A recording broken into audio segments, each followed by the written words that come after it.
Bom dia, eu quero saudar a você com a graça e a paz do Senhor Jesus e dizer que mais uma vez é um prazer e uma grande honra poder estar contigo nesta manhã para juntos sermos edificados pela palavra do Senhor em nossa escola dominical. Oremos. Senhor, muito obrigado porque o Senhor nos dá a oportunidade de estarmos juntos como igreja do Senhor para aprendermos a Tua palavra. Mesmo, ó Deus, diante desse momento especial onde não nos reunimos pessoalmente, que nós possamos, ó Deus, compartilhar no mesmo espírito, ó Deus, buscando o aprendizado, buscando a edificação para as nossas vidas. Nesse sentido, clamamos ao Senhor que derrame do Teu Espírito para nós, aclarando as nossas mentes, levando os nossos corações até o Senhor, que Ele mesmo, o Senhor, o Teu Espírito, fale conosco, que nós possamos, ó Deus, aprender aquilo que o Senhor tem para nós. Assim nós oramos no nome do Teu Filho que morreu na cruz por nós. Amém. Bem, como os irmãos já sabem, nós estamos fazendo uma série de estudos no livro de John Piper, Não Jogue a Sua Vida Fora, um livro publicado pela editora Cultura Cristã. Nós estamos na terceira aula, sendo que tanto a segunda como essa terceira aula foram divididas em duas partes, né? E na aula passada, nós apresentamos a cruz de Cristo como o centro da glória de Deus, ou como o Piper coloca num dos capítulos do seu livro, o centro flamejante da glória de Deus. Tratamos sobre isso na última semana e, como prometi, nessa semana nós falaremos um pouco mais da obra de Cristo na cruz do Calvário, a potente obra da cruz. Eu gostaria de convidar você, inicialmente, a abrir a palavra do Senhor comigo no livro do profeta Isaías. Isaías capítulo 26, verso 8. No livro do profeta Isaías, capítulo 26, verso 8. Se você se lembra, na semana passada nós começamos a nossa aula também com esse texto e eu trago ele de novo aqui para nós. Tamanho impacto que ele tem nesse sentido, né, de que nós devemos esperar, né, nos juízos do Senhor, e o nome do Senhor deve estar sempre na nossa memória, ele deve ser o desejo da nossa alma. Diz assim a palavra do Senhor, Isaías, capítulo 26, verso 8. Também, através dos teus juízos, Senhor, te esperamos. No teu nome e na tua memória está o desejo da nossa alma. Veja tudo o que nós podemos chamar de bom nesta vida foi obtido por nós na cruz do Calvário, né? Eu comentei com vocês na última semana que a cruz tem uma importância fundamental na vida do cristão, porque tudo foi conquistado ali. Vamos falar um pouco sobre esse tudo, e esse tudo representa para nós.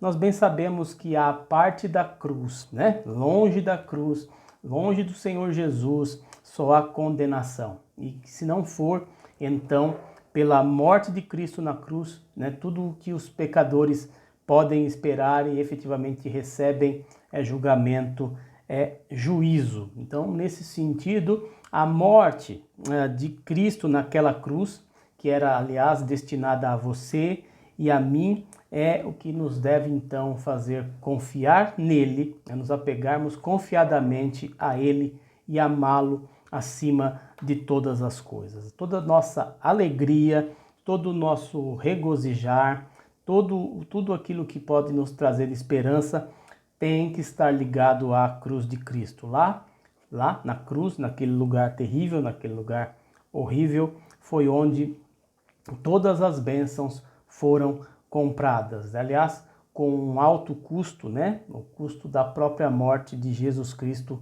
o Filho de Deus. Nós costumamos, inclusive, cantar que foi pago um alto preço lá na cruz, e de fato o preço foi altíssimo, o preço inimaginável, imensurável para nós todos.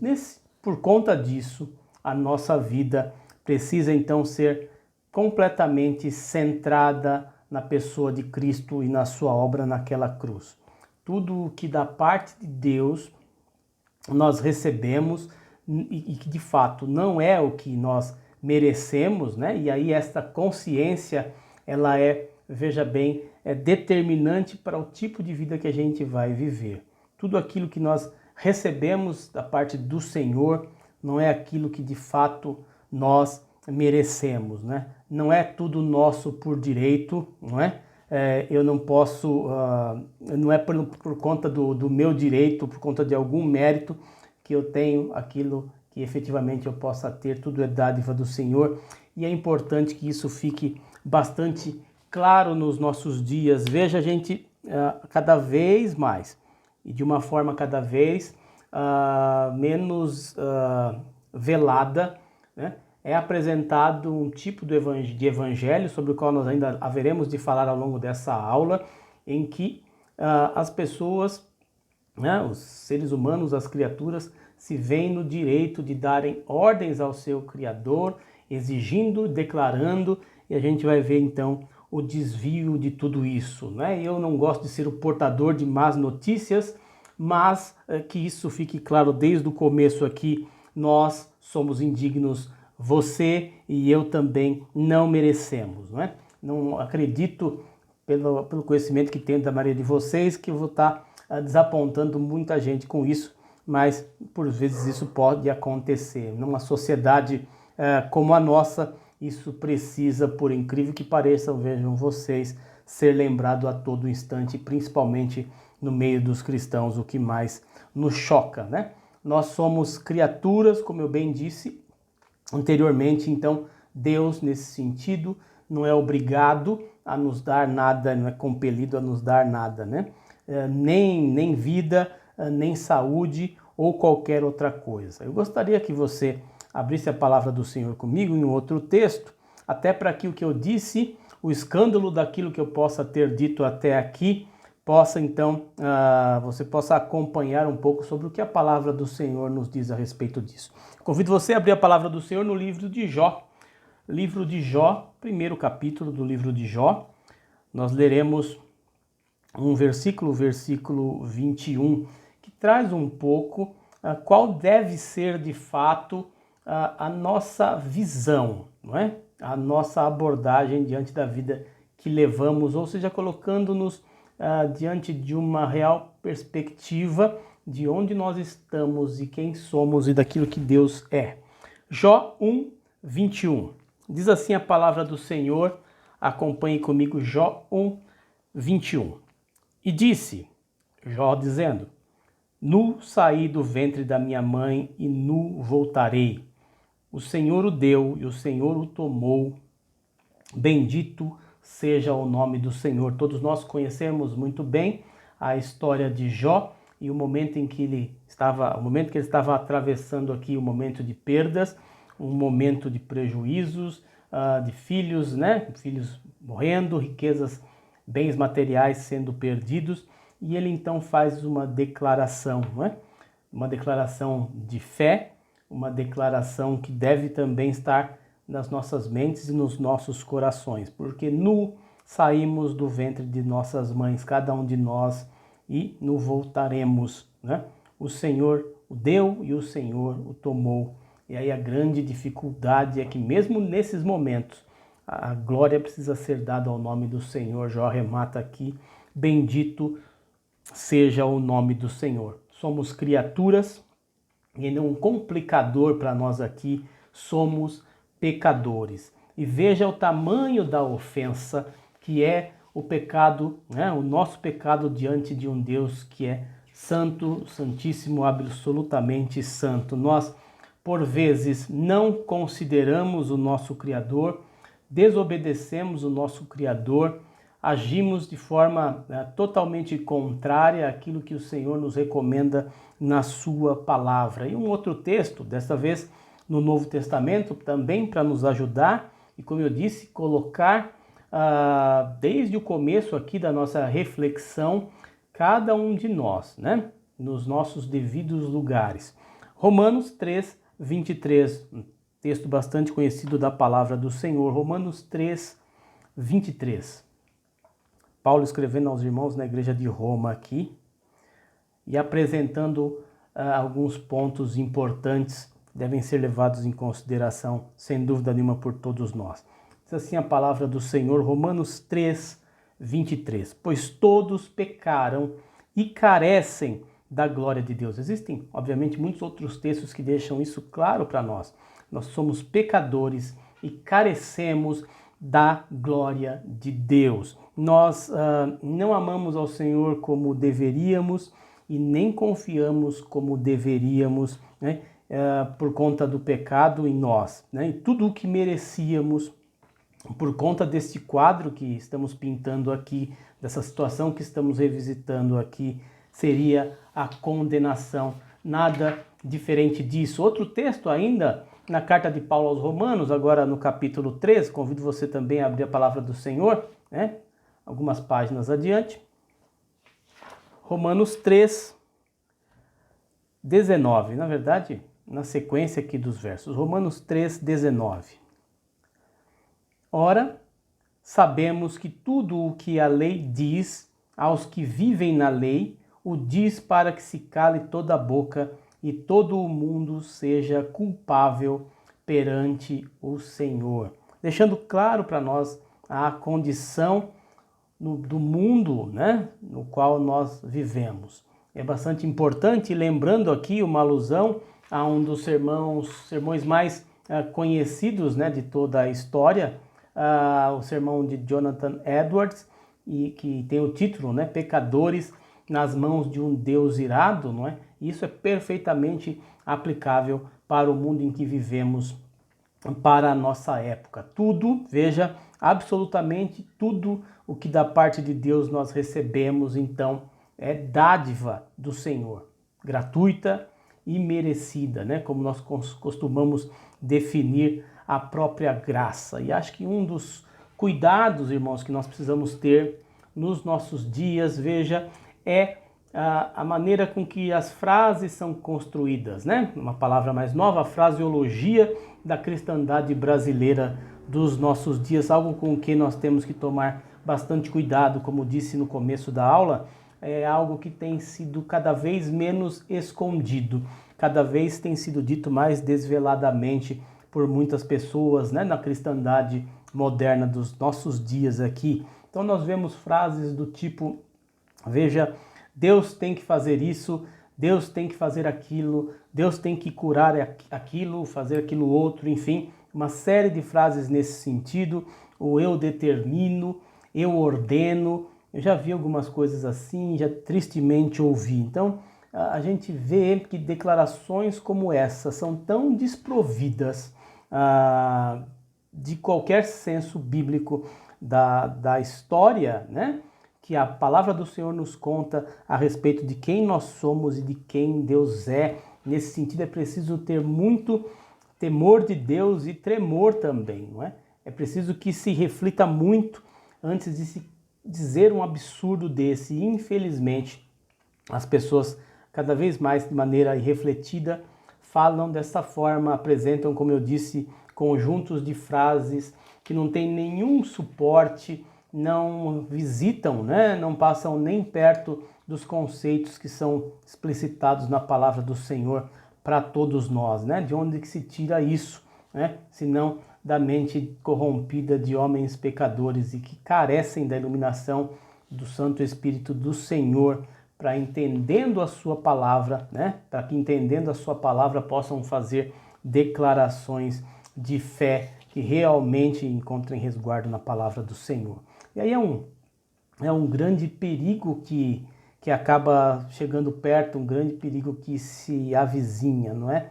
O não reconhecimento, o não conhecimento desta verdade, que de fato ela não pode ser apagada, ou seja, recusar o Senhor nas dádivas que vêm dele mesmo, né? Ou seja, aquilo que a gente recebe do Senhor, quando nós não reconhecemos isso como dádiva do Senhor, e muito mais do que isso, que recebemos de maneira totalmente imerecida essas mesmas dádivas, né, que podem trazer alegria, elas farão com que essa negação de que essas dádivas vêm do Senhor e que nós não merecemos, isso fará com que elas se tornem provas da própria ingratidão do ser humano nos dias do juízo, né? Aquele que então tem esse tipo de pensamento, esse tipo de procedimento, esse não reconhecimento que toda a glória e toda a honra pertencem ao Senhor, né? Acumula para si juízo, acumula para si grandes problemas com relação à sua vida. Um outro texto, e agora sim, recuando um pouco nas páginas da sua Bíblia, Romanos 2, 5. Romanos 2, 5.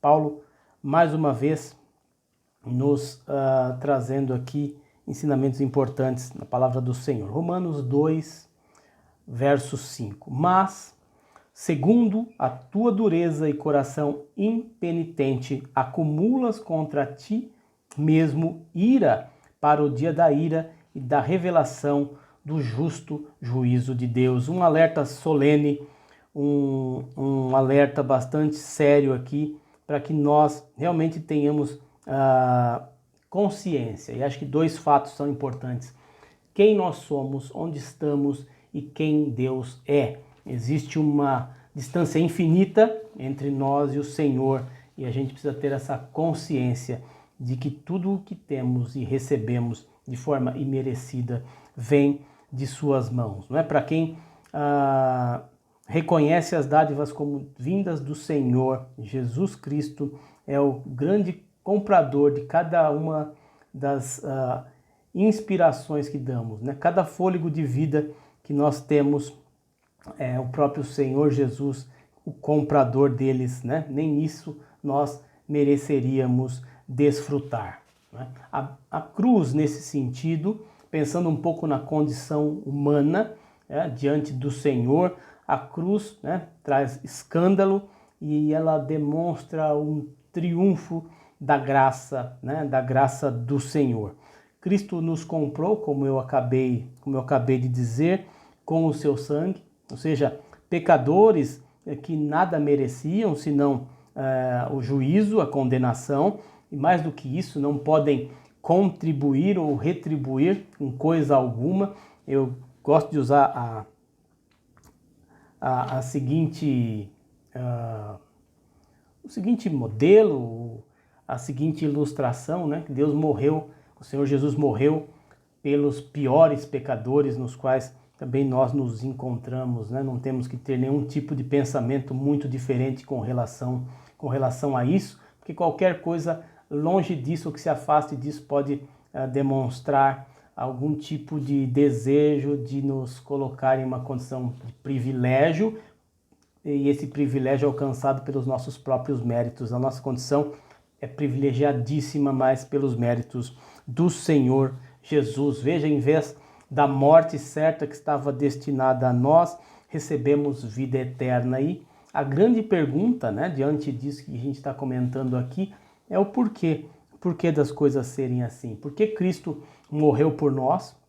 Acho uma das grandes perguntas, né, que nós podemos e devemos fazer, né? Então, tudo o que é bom para nós, e mesmo o que é mal e que Deus possa tornar bom para nós, e isso acontece com muita frequência, são a recompensa adquirida pelo sofrimento de Cristo.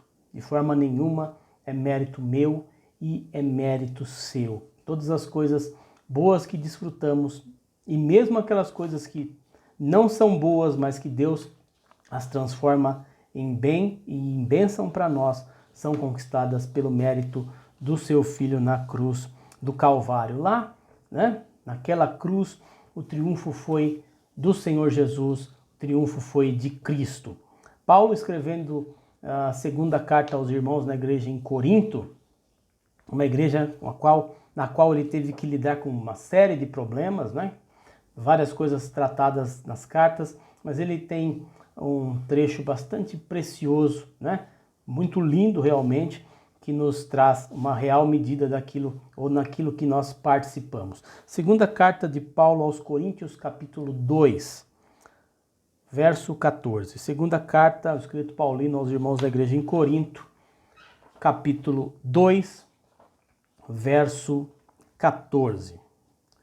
Diz assim a palavra do Senhor, peço que você acompanhe comigo. Graças, porém, a Deus, que em Cristo sempre nos conduz em triunfo e por meio de nós manifesta em todo lugar a fragrância do seu conhecimento. É algo bastante importante, porque esse texto aqui, na segunda carta de Paulo aos Coríntios é um dos mais assim terrivelmente interpretados, né? As pessoas sempre pensam nesse texto que fala assim, não, com Cristo, então sempre eu terei triunfo, eu sempre triunfarei. Existem textos da palavra de Deus que manifestam situações ou manifestam essa verdade dentro de limites que a própria palavra do Senhor coloca, não é? Dentro da vontade do Senhor e obedecendo a Deus, nós sempre caminharemos em triunfo, mesmo que para o mundo nós estejamos em prejuízo, como Paulo fala tantas vezes e até comentamos na aula anterior. Mas basicamente não é disso que esse texto aqui está falando. Quando ele fala do triunfo aqui, é o triunfo do Senhor Jesus, o triunfo é dele, né? E aí a gente é remetido aqui automaticamente a uma figura, acredito que vocês, quem já teve aula comigo, já deve ter visto, já deve ter ouvido, né? Nós falamos sobre isso, comentando sobre isso, né? A figura aqui é do triunfo romano, não é? Quando um general nas campanhas romanas, ele era vitorioso, então ele era recebido, não é? Dentro de um grande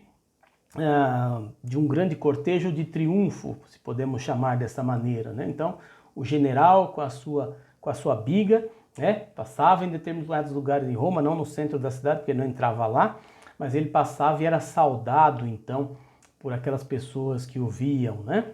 E ele, então, atrás desse cortejo vinham os prisioneiros, o rei derrotado, os escravos conquistados e uma série de pessoas, né? E aí existe algum tipo de discussão até teológica de em que momento nós estamos aqui. Alguns dizem que somos os servos, inclusive os servos conquistados, e eu acho que até existe amparo bíblico para isso, mas a questão aqui que eu quero salientar não é me aprofundar no relato aqui ou no desenho aqui do cortejo triunfal, mas a questão é que o triunfo é do Senhor Jesus. Foi Ele que conquistou esse triunfo, não é? Nós vamos juntos, andamos, somos conduzidos, né, como o próprio texto aqui nos diz, né, nós somos conduzidos no triunfo do Senhor Jesus, o triunfo que Ele conquistou na cruz do Calvário, né? Como disse, a cruz que era destinada a cada um de nós, foi Ele e só Ele aquele que triunfou naquela cruz, né? Uma das perguntas da última aula foi se havia algo tão grande, tão forte, que pudesse manter então coesas, juntas todas as áreas da nossa vida, não é? Direcionando todas as áreas da nossa vida para um fim que de fato exaltasse a Deus e que trouxesse satisfação à alma humana.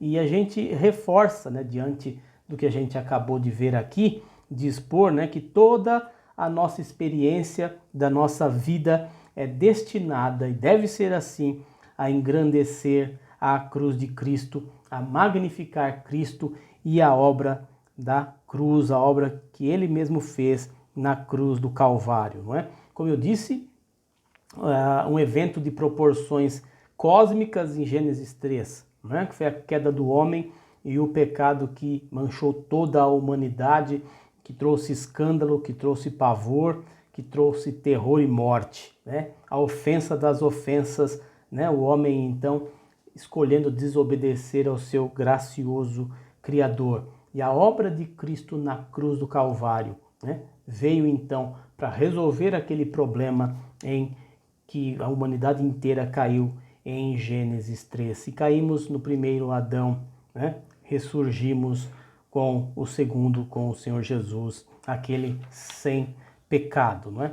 A gente pode pensar em algumas coisas até práticas para a nossa vida aqui e alguns questionamentos também que surgem quando pensamos na manifestação da graça do Senhor. Basta a gente pensar em cada um dos nossos livramentos do nosso dia a dia. São incontáveis os momentos, e você pode puxar na sua memória, em que somos livrados por Deus, inclusive em situações que sequer sabemos ou que sequer reconhecemos, não é? Deus nos livra. De fato, nós nos alegramos, né, com esses livramentos, e estes livramentos também são imerecidos, não é? Imerecidos. E uma coisa interessante e importante para que nós reflitamos aqui: nem sempre nós somos livrados. né? Refletimos em casa outro dia sobre isso, não é? Sobre essa questão toda que nós estamos enfrentando da Covid-19, essa questão da pandemia, e basta você acompanhar a rede de oração da igreja todos os dias. Nós já estamos no final do mês de junho, praticamente chegando ali aos estertores do mês de junho, e ainda nós vemos várias pessoas sendo atingidas por esta doença, e os pedidos de oração e famílias enlutadas, né? Quem acompanha a rede de oração da igreja vê isso, e nós ficamos assim muitas vezes a pensar, muitos de nós, né? Por que não eu, né? Por que aconteceu com alguém ali ou comigo não? E aí a gente pode pensar e o ser humano é tentado muitas vezes a pensar isso, porque eu fiz tal coisa, porque eu me cuidei, enfim. Mas a gente sabe que é livramento do Senhor, é livramento do Senhor. Acima de tudo, é imerecido. Veja, porque nós nem sempre somos livrados, como disse, não é o dever de Deus, não é? Não é o dever de Deus que sempre seja assim, e de fato nem sempre nós somos livrados, mas estes presentes que nós recebemos também se devem à graça derramada sobre nós na cruz do Calvário. E é bastante interessante porque a gente vive muitas vezes as nossas vidas e nos esquecemos disso, né? Piper dá um exemplo aqui de um acidente automotivo, né, um automobilístico, quando a gente muitas vezes bate o carro, por exemplo, e a gente tem uma perda total, né? O seguro dá o sinistro ali como uma perda total do veículo e nós saímos ilesos, e aí a gente sai já pensando na indenização do seguro para adquirir outro carro ou para consertar o carro no mecânico, na funilaria, né? E a gente muitas vezes não se atém para pensar que esses livramentos são frutos da graça de Deus, são coisas que podem parecer corriqueiras, mas eles também não são. E volto a dizer e não me canso de dizer, eles não são merecidos, né? Nós não merecemos recebê-los, são imerecidos para nós. E eu acho que isso se dá, irmãos, aliás, não acho, tenho certeza, é errado achar nesse caso, como eu disse anteriormente, que por conta disso, por conta dessa abordagem dos nossos dias, deste esquecimento da obra do Senhor, é que a palavra do Senhor necessita ser pregada e pregada de maneira fiel, pregação fiel da palavra do Senhor, não é? Como até característica de uma igreja realmente fiel, como uma igreja verdadeira. Uma pregação que aponte sempre para a glória de Jesus e não para qualquer outro objeto e não para nós, né? Nosso chamado nesse sentido é esse. Ou seja, vivendo, falando, em tudo que a gente possa empregar esforço, né? Apontando sempre para o valor de Cristo crucificado em nosso lugar. Crucificado em nosso lugar. Veja, isso é algo geral que estou dizendo aqui, não é algo que estou fazendo uma análise simplesmente da nossa igreja ou de qualquer igreja aqui, mas é algo para se pensar, por exemplo, das músicas que cantamos nos nossos dias, não é? Veja a centralidade, né? A centralidade das músicas. Veja os pronomes que são usados, né? Quantas vezes nós ouvimos eu e nós, né? E não vem acompanhado com uma reflexão de louvor e gratidão ao Senhor, de adoração ao Senhor, não é? A gente muitas vezes, o que nós temos visto nos nossos dias é a gente cantando cânticos de autoajuda, de motivação e uma série de outras coisas, ou cânticos que visam dar ordens ao Senhor como se isso fosse possível, mas quão pouco de adoração, quão pouco de louvor tem, né, no que a gente canta hoje em dia, quão pouca lembrança do que aconteceu na cruz do Calvário. Um evangelho sem cruz não é evangelho, e por não ser evangelho não é novo e nem é bom, né? Vivendo, falando, em tudo que fizermos nós devemos apontar para o valor da obra de Cristo na cruz do Calvário. Um grande desafio, como você pode ver nos nossos dias, diante de tantas pregações que fazem tudo menos anunciar o verdadeiro evangelho do Senhor Jesus. Eu gostaria que você abrisse mais um texto da palavra do Senhor, agora na carta aos Gálatas, capítulo 6, e pensando um pouco sobre a nossa situação, né? Qual deveria ser a nossa situação diante ou no mundo no qual vivemos. Gálatas 6, verso 14. Gálatas 6, 14. Paulo escrevendo aqui aos irmãos na igreja da Galácia: mas longe esteja de mim gloriar-me, senão na cruz de nosso Senhor Jesus Cristo, pela qual o mundo está crucificado para mim e eu para o mundo, mortos para o mundo, né? Pela cruz do Senhor, o mundo está crucificado para mim, ficou para trás, morreu, e eu também para o mundo. Nós só podemos de fato gloriarmos na cruz do Senhor Jesus quando a gente efetivamente está nela, no sentido de que até o nosso próprio eu, né, nosso próprio ego esteja crucificado ali. Vamos nos aprofundar para ver um pouco mais sobre o que isso quer significar, o que isso significa. Gálatas 2, voltando um pouquinho, Gálatas 2, dois versos, nós leremos agora o verso 19 e o verso 20. Né? O que isso de fato significa, né? Estar crucificado com Cristo ali. Gálatas 2, 19 e 20. Porque eu, mediante a própria lei, morri para a lei, a fim de viver para Deus. Estou crucificado com Cristo. Logo, já não sou eu quem vive, mas Cristo que vive em mim. E esse viver que agora tenho na carne, vivo pela fé no Filho de Deus. Veja, irmãos, a implicação e a revelação que a palavra do Senhor nos diz aqui e como ela nos ensina a respeito da maneira pela qual nós devemos viver as nossas vidas, não é? Não colecionando conchas, né? E foi bastante interessante o retorno que alguns irmãos deram sobre essa ilustração de Piper que nós trouxemos nas últimas aulas. O pastor a trouxe, o Ricardo também trouxe, e eu falei na última aula também, né? Algumas pessoas dizendo, olha, de fato eu não quero terminar minha vida apenas com uma coleção de conchas na mão. Eu, pensando aqui sobre o que Paulo escreve aos Gálatas, né? Eu estou vivo, cada um de nós está vivo, mas não aquele eu, né? Aquele ego que morreu quando eu recebi a Cristo. Pelo menos deve ser assim. E a obra do Espírito Santo em nós é assim e envolve isso, não é? Vivemos pela fé em Jesus Cristo, pela fé no Filho de Deus. Ele nos amou e a si mesmo se entregou por nós. Nesse sentido, é bastante importante que a gente tenha a real noção da riqueza e da dádiva que é a vida humana, não é? No sentido de não desperdiçá-la, no sentido de não jogá-la fora, como muitas vezes nós insistimos em fazer, ou aparentemente insistimos em fazer.